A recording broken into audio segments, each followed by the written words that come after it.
स्वामी समर्थ. जय जय स्वामी समर्थ. मंडळी, अपयश किंवा संकटांना शेवट मानू नका.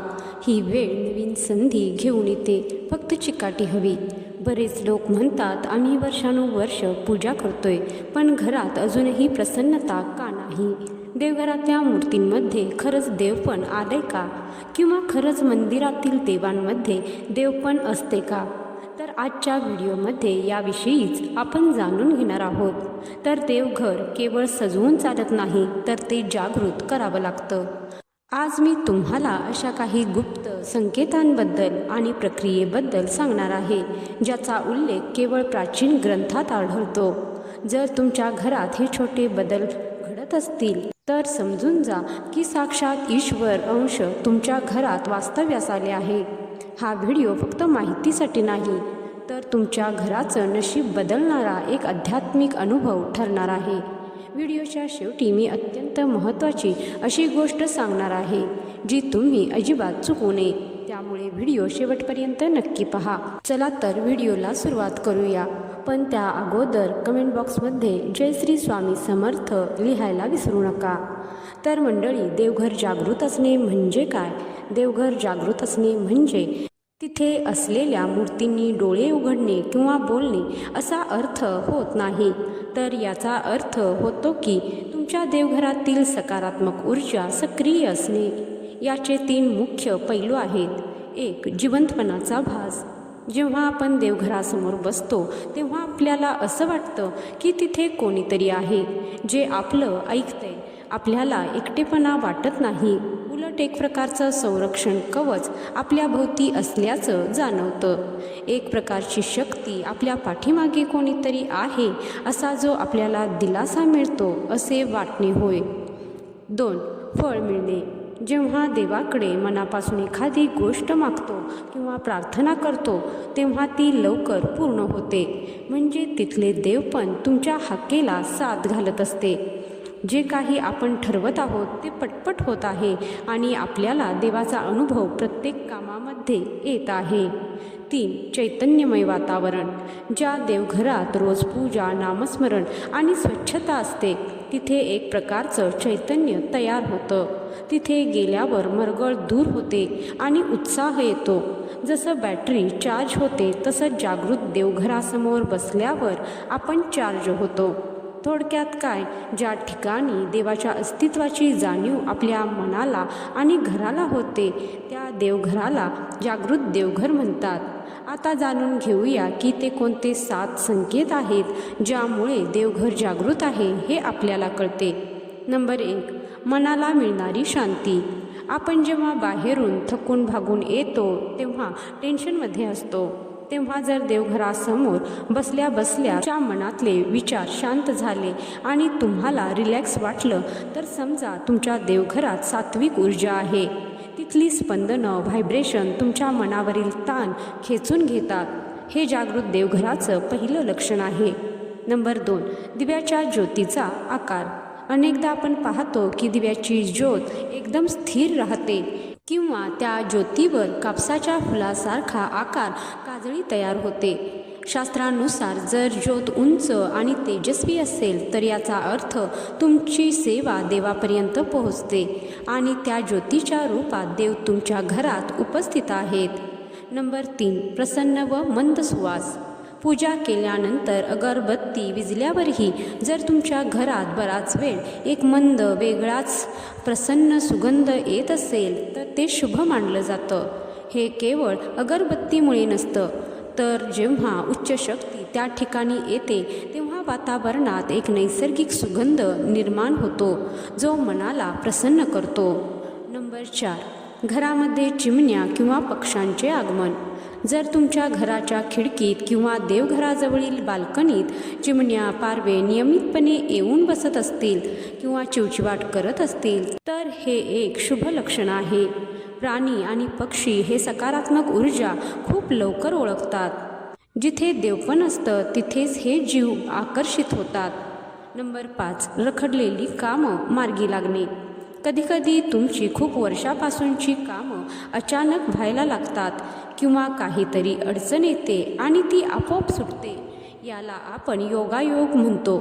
पण खरं तर ही तुमच्या घरात देवघरातल्या देवाची कृपा असते. संकटाच्या वेळी कोणीतरी मदतीला धावून येणं हे तुमच्या जागृत देवघराचं फळ आहे. नंबर 6, वातावरण आणि कलह. ज्या घरात देवघर जागृत असतं त्या घरात विनाकारण भांडण होत नाहीत. लोकांमध्ये चिडचिड कमी होते. जर तुमच्या घरात आधी खूप वाद व्हायचे पण आता वातावरण शांत आणि प्रेमळ झालं असेल तर समजा तुमच्या घराची वास्तू आणि देवघर दोन्ही जागृत झाली आहेत. नंबर 7, स्वप्नात मिळणारे दृष्टांत. जर तुम्हाला स्वप्नात मंदिर, वाहती नदी, पांढरी फुले किंवा प्रत्यक्ष तुमचे गुरुदेव दिसत असतील तर याचा अर्थ तुमचे दैवत तुमच्या खूप जवळ आहेत. तुमच्या देवघरात तुम्ही करत असलेली सेवा फळाला येत आहे आणि देव तुम्हाला स्वप्नातून मार्ग दाखवत आहेत. देवघर जागृत करणे म्हणजे तिथे असलेली सकारात्मक ऊर्जा वाढवणे. यासाठी खूप अवघड विधी करण्याची गरज नाही. फक्त खालील 5 साध्या गोष्टी नियमाने केल्या तरी तुमचे देवघर चैतन्यमय होईल. नंबर 1, पालन आणि नियमितता. देवघर जागृत करण्यासाठी सगळ्यात महत्त्वाचा नियम म्हणजे वेळ. रोज सकाळी किंवा संध्याकाळी एकाच ठराविक वेळी दिवाबत्ती करा. तुम्ही ज्यावेळी देवाला हाक मारता त्यावेळी तिथे शक्ती निर्माण होते. त्यामुळे ठराविक वेळेतच दररोज देवपूजा करणे किंवा दिवा अगरबत्ती लावणे हे खूप गरजेचे आहे. नंबर 2, देवघर नेहमी स्वच्छ ठेवा. देवांच्या मूर्तीवर धूळ साचू देऊ नका. रोज मूर्तींना ओल्या कापडाने पुसा आणि अभिषेक करा. वाळलेली फुले आणि निर्माल्य देवघरात ठेवू नका कारण त्यामुळे नकारात्मकता वाढते. नंबर 3, नामस्मरणाचा आवाज म्हणजे साऊंड एनर्जी. केवळ मूर्ती ठेवून देवघर जागृत होत नाही तर तिथे मंत्रोच्चार होणे हे देखील गरजेचे आहे.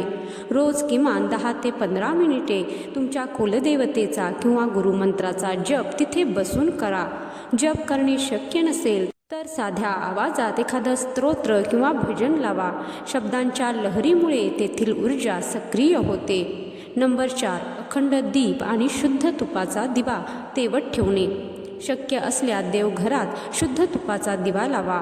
तूप नसेल तर तिळाच्या तेलाचा दिवा लावा. दिवा लावताना मनात असा भाव ठेवा की हा प्रकाश माझ्या घरातील सर्व अंधार आणि दुःख दूर करत आहे. नंबर 5, दान आणि नैवेद्य. देवाला रोज देवपूजा झाल्यानंतर गोड नैवेद्य दाखवा. किमान खडीसाखर, गूळ, खोबरे नैवेद्य म्हणून दाखवला तरी चालेल. महत्त्वाचे म्हणजे देवघरात एक पाण्याचा कलश भरून ठेवा आणि दुसऱ्या दिवशी ते पाणी तुळशीला घाला. पाणी सकारात्मक ऊर्जा शोषून घेते. देवघर जागृत करण्यासाठी बाहेरून काहीही आणण्यापेक्षा आपल्या मनातील भाव शुद्ध ठेवा कारण जिथे भाव असतो तिथेच देव असतो. मंडळी, आपण देवाची पूजा करतो, मंत्र म्हणतो आणि लगेच उठून कामाला लागतो. पण देवघर जागृत करण्याची सर्वात मोठी गुपित टीप ही आहे की पूजा झाल्यानंतर किमान 2 मिनिटे तिथे शांत बसा. असं का करावे बरं?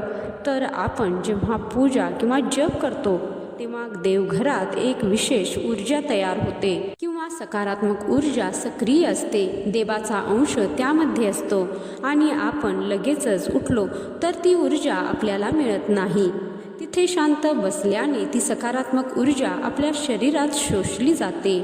दुसरी महत्त्वाची गोष्ट म्हणजे देवघराच्या उजव्या बाजूला नेहमी एक लहान तांब्याच्या कलशामध्ये पाणी भरून ठेवा.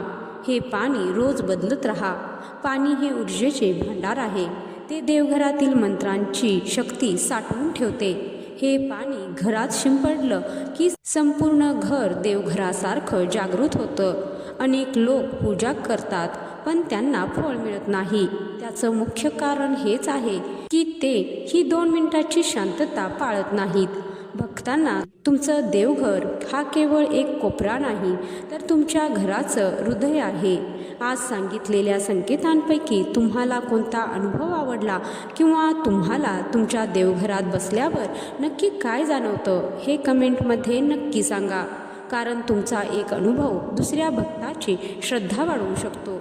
आणि हो, जर तुम्हाला वाटत असेल की ही सखोल माहिती इतरांपर्यंत पोहोचायला हवी तर हा व्हिडिओ जास्तीत जास्त शेअर करा. तुमची एक कृती कोणाचं तरी घर, देवघर पुन्हा चैतन्यमय करू शकते. स्वामींच्या अशा सखोल आणि गुप्त माहितीसाठी आपल्या चॅनलला आजच सबस्क्राईब करा. तुमचं देवघर आणि आयुष्य दोन्ही सुखाने उजळून निघू दे, हीच स्वामी चरणी प्रार्थना. तुमचा दिवस स्वामीमय हो. जय श्री स्वामी समर्थ. जय श्री गुरुदेव दत्त.